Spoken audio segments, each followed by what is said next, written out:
Hey, everybody. Welcome to another edition of Views from the Top Rope. We got Mexa Fitteds, a.k.a. Jose, and Shaka Brody, a.k.a. Ben, Holla. hanging out with us tonight. We'll get started here in just a couple of minutes. Let some people get in the room. But, we're going to talk some Extreme Rules, review some Grand Slam and happenings in AEW. We actually had somebody in attendance at Grand Slam. Hey. So if you're in here, say hi. Hit that like button, and if you haven't already, hit the subscribe button as well. So, and I would say because we're a trio today, we should challenge for the trios tag title. My goodness. Well, you're talking about the AAA tag title, right? Yeah, why not? No, I was thinking AEW, but yeah, AEW. I know, yeah, it's Hispanic Heritage Month. We might as well go for the AAA ones. Well, I mean, AEW stole it directly from them, so. Oh, of course. Yeah. We could always go never trios champ, right? Yep. Trios. Who's even the trios champ right now? I mean. That's a good question. That's a Death Triangle, right? Yeah, it is. Yeah. I was just saying, I forgot it because we obviously saw who won it at all out, but that was not the case 3 days later. Right. Yeah, what's up, Dead Shutter? That's a good name. Yeah, but the fact that nobody has defended it yet is why I thankfully remember that there actually was a title. But then it's just like, oh yeah, who holds it? Oh yeah, those guys. What happened to Tua? Oh, I heard about the injury. Oh, he got blown up bad. Like head or? Oh yeah. Okay. Yeah. And just tonight? Yeah. Yeah. Okay. Because I know he was 5 minutes left in the second quarter. Because I know he was he left the game last week for a short bit, and then yeah. Then he got cleared. Blown up. He passed concussion protocol, but yeah, definitely not the case today.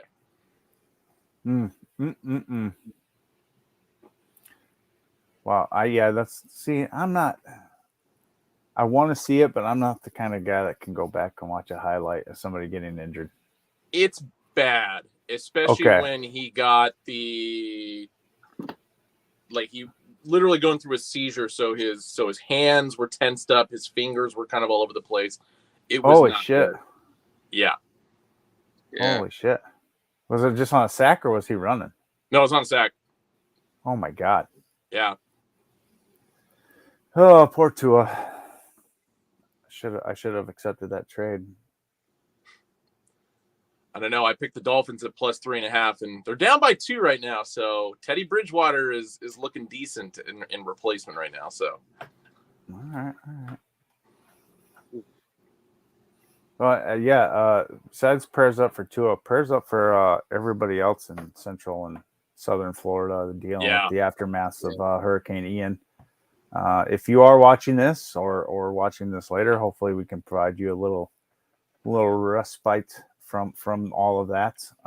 But prayers and thoughts to you and your family if you are impacted.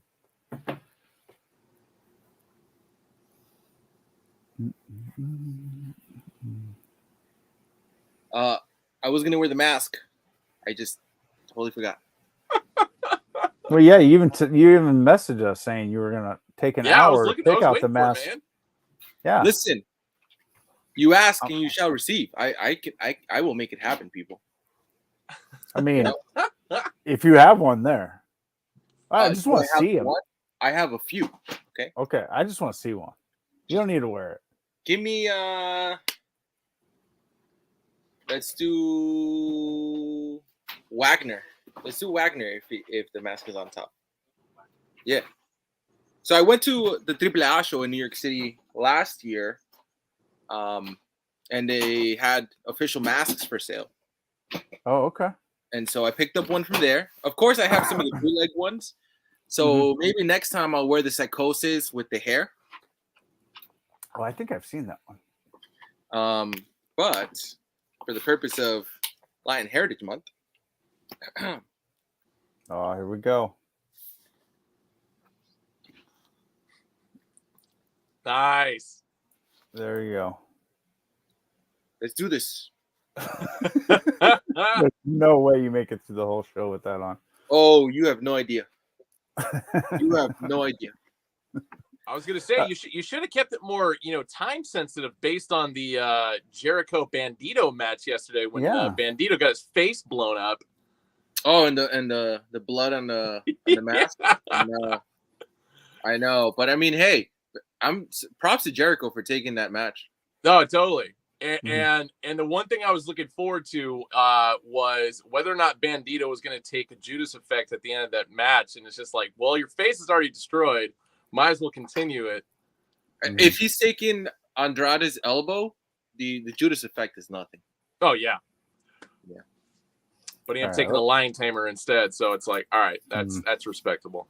Yeah. Lamer. Lion Lamer. All right, let's go ahead and get started here. Welcome, folks, to another episode of Views from the Top Rope with Shaka Brody and Mexafitted. We are going to recap Grand Slam, give our thoughts on that, and then preview Extreme Rules, if that's what you want to call it. I just struggled that one out. Oh, God. I was trying to think of something. It's just... We'll get to it. But Jose here, a fellow panelist, was lucky enough to actually have attended Grand Slam in Arthur Ashe Stadium. Hell yeah. In Queens, New York. How was the atmosphere? Atmosphere on 100. I'll tell you that. Okay. It took a little bit for it to fill up. I think people were really at work, and then they came by afterwards. Yeah. But when it did fill up, let me tell you, opening match, we had we had Claudio versus the Lionheart Y2J. And once that pyro hit, oh my goodness, we were there, folks. We were there. Overall, great show. I think a lot of people did stay for Rampage. I definitely did not because I had work the next day, but AEW is killing me with those 4 or 5 hour shows. Yeah. I know why they do it. It's cheaper and it's easier for the wrestlers. They only have to show up to work one night a week. But yeah. All right. So yeah. Let's see, what else do we have? Acclaimed. Got over finally, which they should have done a couple weeks beforehand. Yep. So that was awesome. We got Pac and Orange Cassidy. Like, that one was like, why? I know they're trying to do something with Orange Cassidy, but like, I don't know. I feel like that match was just kind of more of a continuation of stuff that stemmed from 2020, and especially when Pac came back once COVID kind of not ended necessarily, but it allowed him to come back to the States and actually get back into AEW. And they'd already kind of started something with that, but then with, injuries and different creative directions they were going with Orange Cassidy anyway. I feel like that was just more of a closure match. Okay. I will say, if I had to pick a word to sum up the night, it wouldn't be a word. It'd be a phrase. It would be botch fest. Because there were so many botches throughout the night, and I just felt like oh my God. Like, there were some moments where I was a little bit worried. Yeah. And this is coming from a luchador, somebody who literally has wrestled in Mexico and where there's no health insurance. But for the love of Christ, you had the Acclaim doing a couple of botches. You had Orange Cassidy not catching Pac, and Pac almost standing on his back against the railing. Y2J is, doing Y2J stuff at an age he should not be doing Y2J stuff. And, it was just a little bit of a sloppier night. I got to say, I got to give credit to just everything that stemmed from All Out, and then them just trying to put a card together, match a lot of people that maybe down the road they were going to have some matches or something like that. And so it was just doing a lot of stuff on the fly, like with the exception of Swerve and oh my God, I don't know why I can never think of his name when I need to. Keith Lee, thank you. The two of them versus the Acclaimed. I mean, obviously that was just kind of a rehash of everything that happened at All Out. We saw a lot of the same moves. We saw Daddy Aston, his involvement with the crowd and the scissoring and stuff like that. So I would say that was probably the only thing that really carried over outside of the women's match that eventually followed that too. But everything else, I think it was just right for botches just on account of the fact that it's just like, hey guys, we need you guys to put something together and you have a week to do it. Yep. And my apologies to Keith Lee, because I don't know why I keep forgetting your name. I visually see you, but as soon as I say Swerve first, it's like I try to think of what their actual tag was. Right. Yeah. Swerve in our glory. I don't know. Whatever. It's like grammatically it sounds terrible. So that's why I'm just like, no, I don't want to say this because it doesn't sound correct. Well, Ishime. So let's see. Other highlight from that is, I guess you can call it, Jericho winning his 8th world championship. The Ocho. That was an absolute terrible match. Yeah. Chris Jericho finally looked his age. Yep. It was terrible. It again unnecessary. Like this whole ROH thing, like I don't get it. Why they're trying to intermingle the two. No. Just make a separate show. I do like what they've done from Dynamite though. From this past Dynamite is where Chris Jericho is just going to blow up Ring of Honor while being their world champion. I like that storyline. I want to see where that's going to go.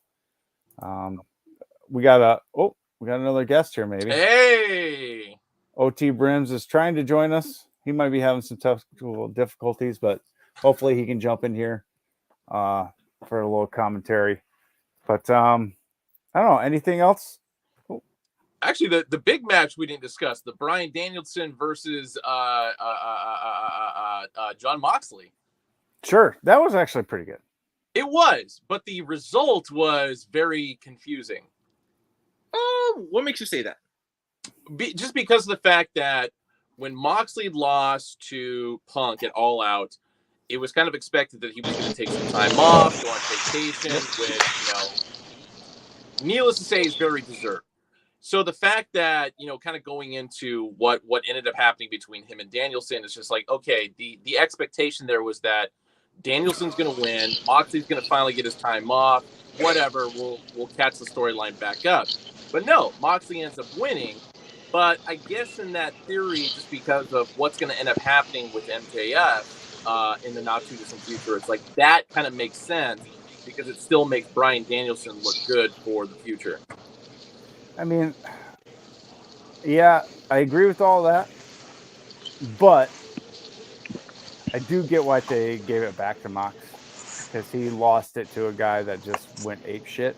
True. He laid down for him, and basically, I mean, he looked great doing it, but might as well just put it back on him and continue with where they would have gone had Punk not been there in the first place. Yeah. Which it sounds like he's not going to be there for a while. So, yep. What's up, OT? Sorry, I'm late. Work's busy. No. Are you cooking some bacon there? Yeah, we got some background noise. We got some background noise. Sorry. No. Probably my jacket. All right. Oh, okay. Right. But here was the confusing part, and I think I told you all this. The merch at the event, the merch was on point, right? And it was a new CM Punk shirt. Yeah, you did mention that. And I'm over here thinking, why? Well, so I have a theory about that, and I have a theory about why they haven't fired him yet. Because they had already had those shirts on order. Okay. And they probably have a ton of them. knowing he was going to be the new champion. Punch. Gotta throw him down at every live event. Let's sell some of these shirts before we actually axe the dude. That's my theory. Wouldn't be the first time in any kind of sports entertainment and or professional sporting event that we've seen similar things happen. Right. Especially when like players get traded, go on the DL, and it's just like, oh hey, it's your bobblehead night next week, but we traded you, so we still have to give them out anyway. Right. Yep. Jose, is that a Hoovy mask? No, it's Psychosis. Oh, Psychosis. Oh my goodness. I couldn't remember if it was Hoovy or Psychosis. I'm like, it looks like some LWO member. Yes, it is Psychosis. But let's not ignore the debut in the room, people. Sure. Okay? We got to talk about her. Yeah. Do we? I mean, OT, you know who I'm talking about? I can't pronounce her name. Help me out here. Saraya. Yes. You know? So they signed a manager for 3 years, exactly. And gave her a bunch of money. She's not been medically cleared to wrestle, as far as I know, as far as anybody knows. I hope not. No, I mean, Bryan Danielson made it back from the same injury, so maybe she can eventually too. But I don't know. I don't know what their plans are for her. If she can't wrestle. Oh God. Does anybody know how these things work? Like, folks, when they come back from injuries like that, right? They can't wrestle. Well, they're not allowed to. But do they wrestle? Do they practice? Like, can she still go? It all depends what the doctors have given her clearance to do. Yeah. Yeah, because Bryan Danielson is probably the best example that we have of this. From his Daniel Bryan days at WWE. Once he was medically cleared, he was still training for months and months and months before he stepped back in. Right. So I'd have to think that she, in a similar position, but I don't know. We've never really seen this happen with in the women's division. So right. And I don't follow her enough to know, so I don't know. Basically, she suffered a cracked vertebrae or something like that. She was basically put on the shelf at WWE as a manager, or she was in the front office, if you will, and then they eventually just let her contract expire. She was a personality on that short-lived TV show with CM Punk and Renee too. Oh, was she? Oh, yeah. You're right. Some kind of after show or weekly show that they try to have every week on FS1 or FS2, something like that. I don't remember. Yeah, it was basically like Talking Smack. Yes. Right. Gotcha. Okay. All right. I don't know. After this last episode of Dynamite with her, I'm just more confused. Like, she just seems so mentally aloof, and I know it's a lot of her transitioning from WWE into a new promotion for her. There probably is a bit of nerves that come with it, but the fact that she had debuted the previous week at Grand Slam, and the amount of time that she's been, at least with a microphone in her hand inside of a ring in front of a crowd, I would have expected much better from her. Yeah, I don't know. Jezzy Thrilla brings up a good point. She can take a bump. That's a good indication. Obviously the doctors wouldn't let her do that if she wasn't cleared. But I don't know. Maybe she hasn't been training. Maybe her physical status isn't up to what it was. But somebody else said, Thrilla said the Regal had a broken neck and has wrestled after that. We're not saying she won't wrestle again. Yeah. And plenty of wrestlers have come back from the same injury. We're just saying we have not seen anywhere that says she can wrestle again. Yeah. Sure. Yeah. If you wrestle a style like Regal, I can see you definitely coming back from an injury like that. And a slow-paced style, methodical style, hell yeah. Right. but you still take a risk of falling, right? Yeah. For sure. There's always that risk.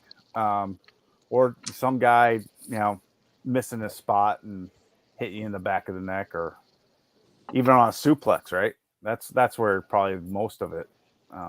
Most Or of take the a danger muscle buster from Samoa Joe and end up like Tyson Kidd. Yeah.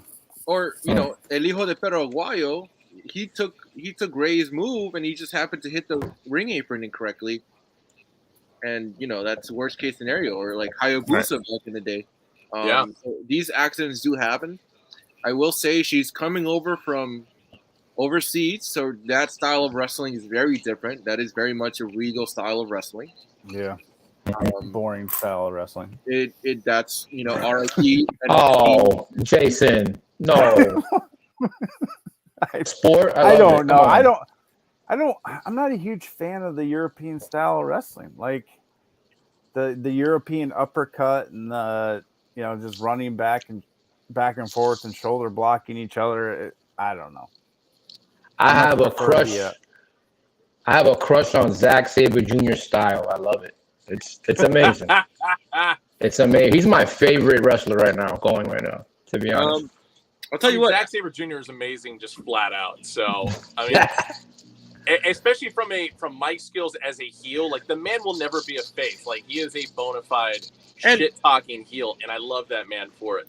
He's come a long way. I met him back in Evolve, back when he was wrestling in Evolve for a couple of dates, and he's always been that style. If anything, he's just gotten better with the mic because he never really had that opportunity with Evolve to show off the mic skills. Yeah. You lucky motherfucker. I never seen him at Evolve. Damn. Shit. I've seen a lot of your favorites. Couple of them do follow me on Twitter. I'm not gonna. Oh, come on. But that's I'm muting your mic for that garbage. Like, who cares who follows who on Twitter? Come on. Braggadocious much? Yeah, exactly. Thank you, OT. I gotta say, for one thing that to transition into something else AEW related that's actually really bothering me is the Jungle Boy Christian feud is still going on despite the fact that the man has one working arm. And yeah, there's still Luchasaurus in the mix there too, but it's just like, come on, can we just move on? Can we just insert Jungle Boy, who obviously has a lot of talent? Yes, and his mic skills are getting better. But it's just like it's time to move on to a different storyline. It's time to move on to a different opponent here. Yeah. Who would you want to see him with, Ben? Sorry about that, Jason. No worries. No, I mean the fact that realistically the only singles match that he's had in a while was the one most recently against Rey Fenix, which was actually pretty good. It was a damn good one. Yeah. It's just like I just want to see him go against anybody at this point. Hell, him and Ricky Starks would probably put some magic on together. I'm just going more based on physicality and body type size for this right one. But it's like, obviously he's not going to go against like some heavy hitters like Powerhouse Hobbs. I don't know, maybe some hook beef. I could see that working too. Yeah. Times like these, I wish Scorpio Sky was around to give him a feud or something. I know. Yeah, and I feel like that would have been a good transition point. Hell, get Ethan Page out of the firm and have those two go at it. They got a lot of talent. And again, AEW, that's their biggest issue right now is a talent issue. They don't know what to do with all these wrestlers they have. Yeah. But they keep giving us the same storylines over and over and over again. I mean, speaking of talent and having too much, there's a couple of names that are taking a small break, but there's one in particular today that is kind of alluding to wanting out. What's that? Andrade. He wants out. Yeah, I can see that. Yeah, so that's the latest rumors going around is basically Triple H has contacted every single wrestler that he's worked with previously to see their interest in coming back. Tony Khan had to go off and actually say this week that he is not letting anybody out of contracts. Yep. Which I get. They signed the contract, like, let's hold them to it. But yeah, Andrade, Buddy Murphy, or whatever his name is now, they both have significant others still working in WWE. Yeah. So those are the two names for sure. and then also Malachi Black. Those are, the three big names for sure that I do think will make the switch eventually. Yeah. Especially with Triple H being back in charge, and they were all released when Vince McMahon was still in power. All three of them have good working relationships with Triple H from their NXT days. So it makes a lot of sense that they would actually move on, and they're basically minor players. Malachi was getting more of a push than the other two, but like in the AEW roster, they're essentially nobodies. Yeah, and he was Andrade is like built up to be a power faction, only to hey, we're just gonna have you keep losing. Right. Yeah, they talked about that earlier. I don't want to see the two injury. I was so hoping for an Andrade Malachi Black feud in AEW so bad. People brought this up to me. Malachi's name in Hebrew means the messenger. Malachi means the messenger. And Andrade's intro song is called Kill the Messenger. And I thought they were going in that direction. And they dropped the ball. I would have loved to have seen that. And they dropped the ball. I thought they were going in that direction. They dropped the ball, but it's fine. With Andrade, the other thing that really is bugging him is the fact that AAA has his arms tied with him not being able to work New Japan. And that is such a big takeaway for Andrade because he wants to go to Japan again. That's his fault. Oh, of course. No, I'm not saying it's not, but like seeing as to how, New Japan and AEW have that working relationship, that's a big no-no. That's the other thing too, is like Tony Khan did say he will allow, while they're under contract, and he always has, them to work for other organizations besides WWE. Yeah. So I don't see why that's a sticking point, but you said it's AAA is preventing him from doing that? It is AAA. Yeah. AAA. Why does it matter to them? Because he's under contract with AEW. I don't get it. I know. But it's the same reason why Penta and Phoenix are not allowed to work New Japan. It's Jose. You could do it. CMLL is the problem. Consejo. Yeah, I know. Yeah, that's the other company in Mexico. They're the reason because they have a working relationship with New Japan, and they won't allow those wrestlers from AEW to work with their wrestlers. Well, they don't want them to work with the New Japan wrestlers because of their prior working relationship, which is ridiculous. Because that makes more sense. Yeah. Okay. It does make sense, but it's ridiculous because Mexico is known for taking American IPs and using them over there, like a Spider-Man versus the Hulk and the whole thing. And it's like we can't use your wrestlers on American soil against New Japan wrestlers. Like what's up with that? Strange. It's I will say this. And I think it's a good transitioning point. Okay. I do not blame certain wrestlers maybe wanting to jump to the WWE because there are certain storylines right now within the WWE that are really captivating. You know what? Let's go ahead and transition over to WWE. There's like two. There's like two storylines. There is no storylines in WWE right now. The most intriguing one, actually, is one we don't know what it actually means, and that's the whole White Rabbit Easter egg stuff. They keep putting these little QR codes all over the screen. Yep. And playing little vignettes and videos. Like, okay, it was cool the first 14 times it happened. Yeah. But let's move it along here. Well, now there's rumors it's either Bray Wyatt or something to do with Karrion Kross, because he was the White Rabbit in his Luchador days in I believe AAA. Lucha Underground. Lucha Underground, maybe, I don't know. But enough already. We're supposed to find out Extreme Rules. Yeah, that's still 2 weeks away. And I'll say the most credible piece of evidence I've seen as far as it being Bray Wyatt has to do with a WWE toy that was put out months and months ago of him in the Mad Hatter outfit. So it's the transition point from there would actually make a lot of sense. The only reason the rumors keep coming back to Karrion Kross is because of that the actual name White Rabbit. Everything else, the lanterns, the references to Alice in Wonderland, the doll that actually what's her name? The rabbit doll, the Firefly Funhouse. Alexa Bliss. Alexa Bliss Alexa Bliss carries around because she was with Bray Wyatt and the Fiend back then. So it's like it all points to Bray. Let's just get it over with already. Like, I mean, they do definitely need something to pump up Extreme Rules. Yeah, because this premium event is fucking horseshit. It's absolute garbage.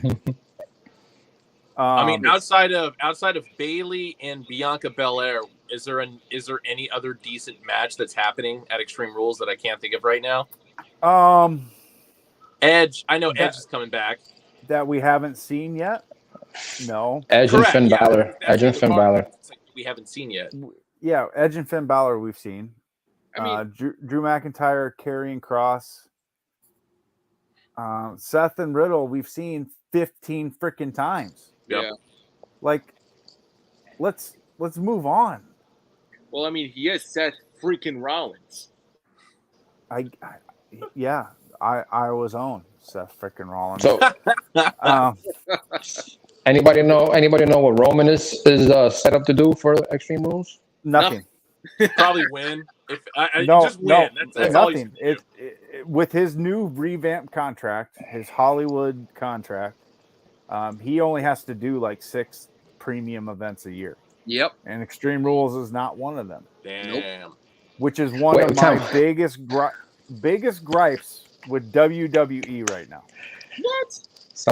Somebody remind me, which pay-per-view was it when Kevin Owens when Paul Heyman handed Roman the handcuffs? Was that Extreme Rules last year? I don't remember. Anybody know? It sounds about right. I know I didn't watch Extreme Rules last year, but I do remember this moment. Jose, if you remember this moment, Roman handcuffed Kevin Owens to a light fixture or something. Anybody remember that?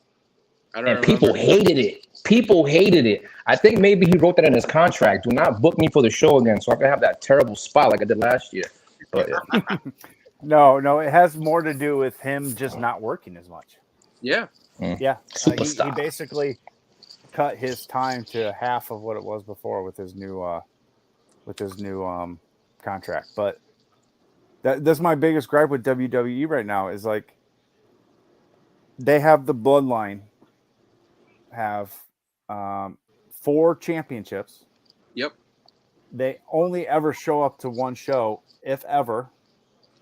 There is no championship on Raw right now. No. Nope. None. You got the U.S. Championship, which Bobby Lashley defends like maybe every other week. But beyond that, there are no title matches ever on Raw. Nope. Bianca Belair doesn't even wrestle on Raw hardly anymore. Yeah. True. She comes out and gives some mic work, and Bayley comes out and they argue, and then that's it. Like, yep. But to answer OT Brim's question or a comment about the Roman Reigns Kevin Owens, that was Royal Rumble 2021, last man standing match. Okay. Yeah, Yoda brought that up. Thank you. But the other thing is like it's not going to change until WrestleMania. No, of course not. So we know we got 7 more months of this just bullshit. Yeah. I'm gonna give it. I'm giving it really until Royal Rumble before I'm like emotionally invested back into it because I always feel like that's the good refresh point for WWE. Yes. And I feel like that's Triple H's issue right now is he's kind of aware of that, and it's just kind of just running through as much as they can through the next like 3 months or 3.5 months, and it's just like it's begrudging. I'll watch the condensed version of Raw and SmackDown just so at least I know what's going on, but it's just like I can't be invested in it until Royal Rumble. The opening. Ben watches the YouTube. Yeah, yeah. You might as well. Ben watches the. I do too. I do too. I read the recaps. Right. Dirt. Okay. On Yeah. CBS Sports or Wrestle Radio. Yep. Because like the first 30 minutes of Raw, like. the Raw is best in that first half hour and the last half hour.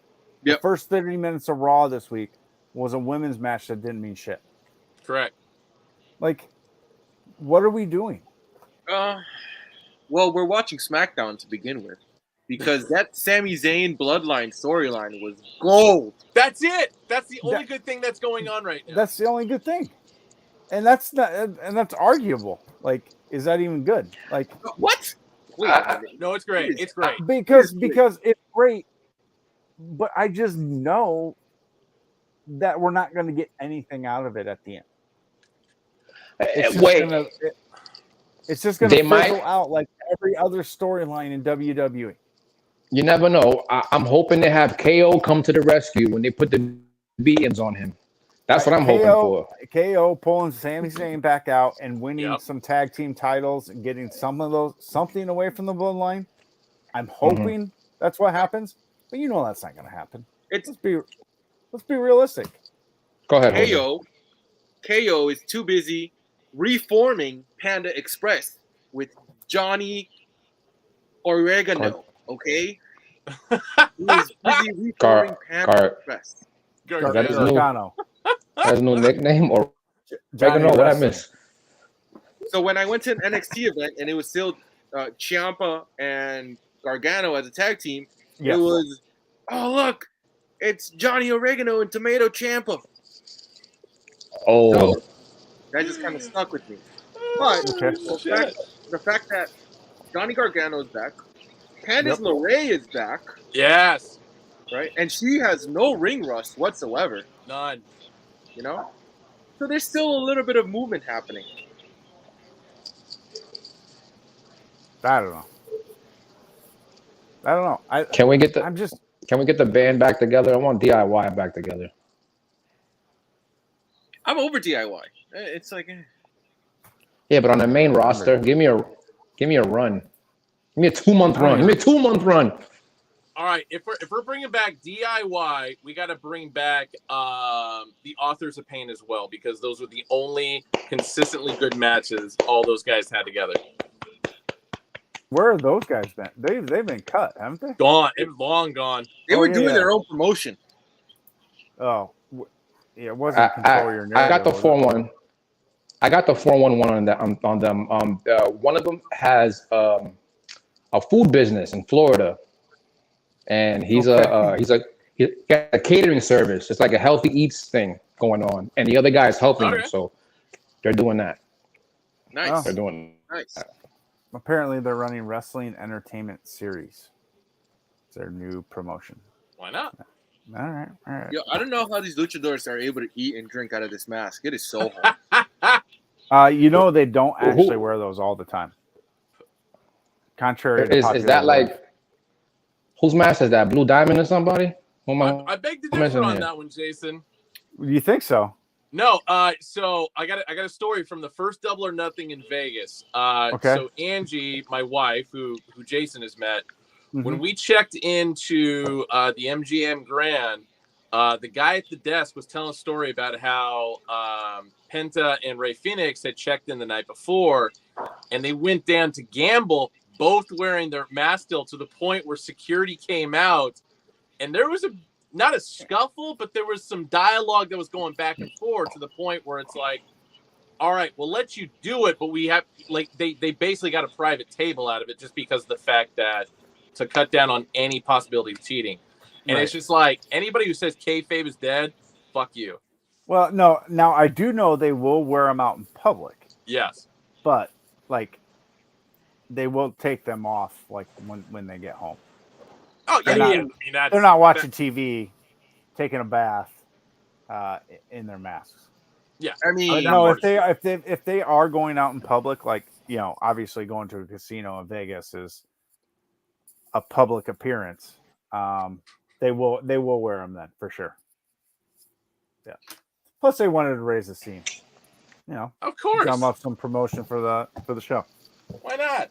It's hard to drink coffee out of this. And it is Dos Caras. This is Dos Caras. Yeah, I can't imagine trying to drink coffee in a luchador mask. The lips don't move. Yeah, I feel like you need a straw for every meal. Yeah. And some of I can't them, imagine drinking coffee. Their mouth is even covered up. Like, look at Bandito. Yeah. Yeah.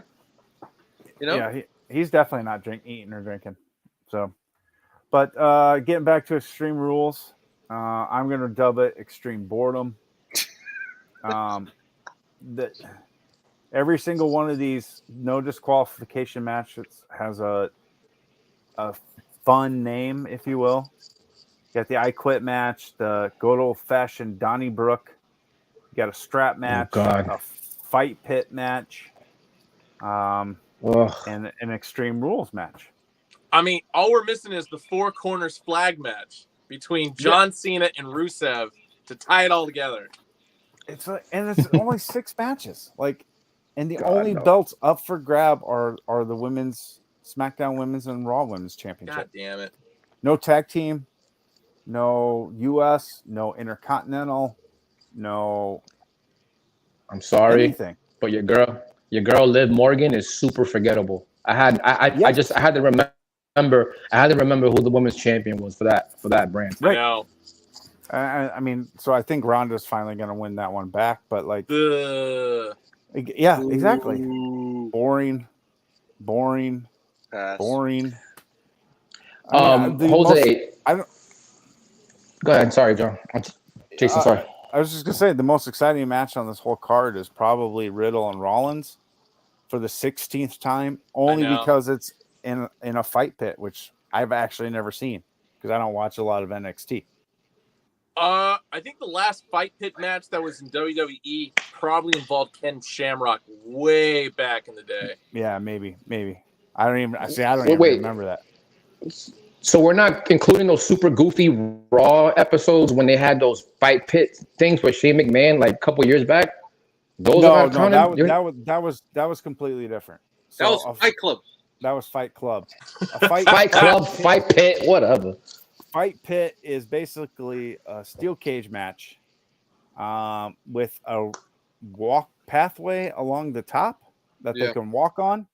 And there's like no escaping from the ring way to win. It's knockout or submission. Yeah. Just give me a match in a squared circle with rules. 15 minutes, one fall, rules. Just give me that. Nope, not an Extreme Rules. You don't get that. You don't get that. You're gonna get Justin Roberts. Lights are going out. Unsanctioned match, baby. That's what you get. Holy shit! How many masks do you have? I thought that was Penta. That's what's his name? Samurai? No, that's No, it is Penta. It's Penta. It is Penta. Yeah. I thought it was. That's a good one. I thought it was Octagon, whatever his name is, the other guy. I've been coming around big time on Penta. Penta's cool. Yeah, he annoyed the shit out of me, but his in-ring work is fantastic. Penta is for the kids, much like Wu-Tang. Nobody has ever confused me for a Wu-Tang fan. How many masks do I have? Well, my sister's in Mexico right now, so I might bring back another 5 or 6. You never know. You know? Nice. I like it. Jose, yes. Can you give us a little inside scoop? I know we, the regular people, the regulars like me, Ben, and Jason call him Triple H. Well, you call him Paul because he's your friend. So does Paul, your friend Paul, does he have any information on Mercedes Varnado, a.k.a. Sasha Banks? I got to hit up my contact. I do have a contact, and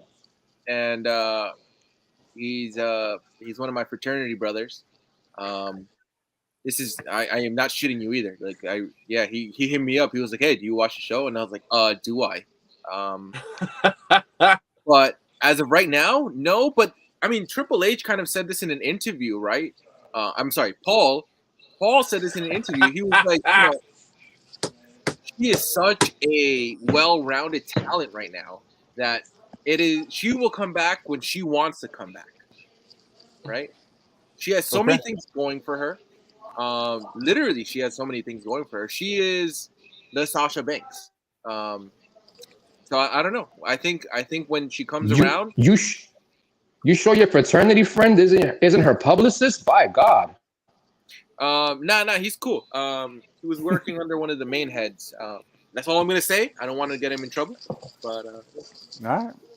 We won't. She did change her Twitter handle. She recently. did. Yes. But it wouldn't be the first time somebody works with Nah. the E with a different Twitter handle. Yeah. You know, As With- valid. With the E. Right. But going from a handle with the E to something without it, that doesn't happen too often. It's mostly the other way around. So we'll see. Jason's We'll see. Jason's good. Jason's good. Yeah. Anybody got anything else? I got to cut this off a little short this evening. I got to get up super early tomorrow to drive to a funeral. So I'm sorry. yeah, no, it sucks, but yeah. So I got to shut it down a little early.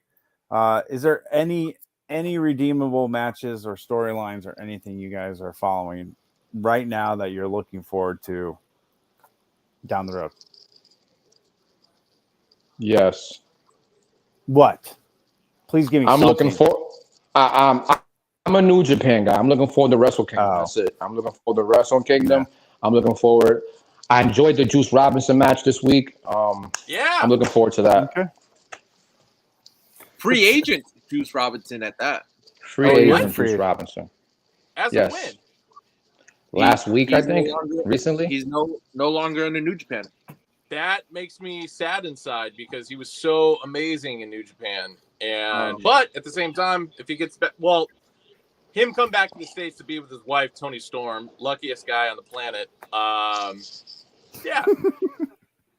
I don't think he's going to go back to WWE necessarily because, I mean, if the second CJ Parker comes up on the table, he's not signing that contract. So we got one of the biggest independent stars that just recently showed up in Impact. I'm talking about Mr. Bobby Oh Fish. God. Mr. Oh Bobby God. Fish. Don't go there. Okay. He's well. I mean, you could look for him going back to WWE too. You know, Because I mean, him and I'm not so sure about that, Jason. I don't know. I mean, where else is he going to go? He's not going to go to Impact. Impact. He's in the Impact zone. He's in the Impact zone. He's not literally going in the to. Impact Zone. He's not going to go. there. He's there. He appeared last week, Jason. He's there. He's already there. He's there. He is there. No, yeah, he is there because he's there. they have all this. They have all this money because the Good Brothers are no longer under contract. Right. They're going back to Japan. yeah, So, which is a smart move to begin with. yeah. So Yeah. I think for the next episode we'll have a lot more. But there's things moving. Storylines hopefully pick up. I will hopefully have more masks for the next episode. You will. All right. Well, Actually, I'm sure I you gotta will. throw out one more thing, and it has to do Okay. with Dynamite from last night, and obviously what's going to happen on Rampage this week is the show being in Philly was probably the least lackluster or the most lackluster Philly crowd for a wrestling event I can recall in probably a good decade. Yeah. That really goes to show what AEW is doing right now, which is not great. no. They even came out right off the bat, just blasting Philly right in the nuts, and they got like a couple of boos, and that was it. Yeah. Like they didn't throw any batteries or snowballs or anything. Nope. I don't know. Philly's getting soft. No. SAWFT soft? Yes, soft. No, but I'm just like most of those fans. I'm a little apathetic Yeah. on like both of these major promotions. Do something. Surprise me. Yeah. None of them have surprised me in a while. No. And Chris Jericho winning the ROH championship was not a surprise. Lame. Yep, super lame. But anyway, fellas, I want to thank you for joining me tonight. Talking some wrestling. Hopefully we'll have something good come out of Extreme Rules in a couple weeks. We can talk about that. Talk about what AEW is fucking up again. And Jose and OT can fill us in on what the happenings of Japan and that other organization. What is it called? Double J Productions or NWA or Oh, Impact. Like Impact. yeah. Global Force Wrestling. Global Force. Yes, I'm not getting into the indies. Dude, it's hard enough to follow 3 promotions, let alone 48 other ones. So you guys have fun with that. But again, thanks everybody for watching. Make sure you comment, like, subscribe. For Ben, Gustavo, Jose, we out. Peace. Later.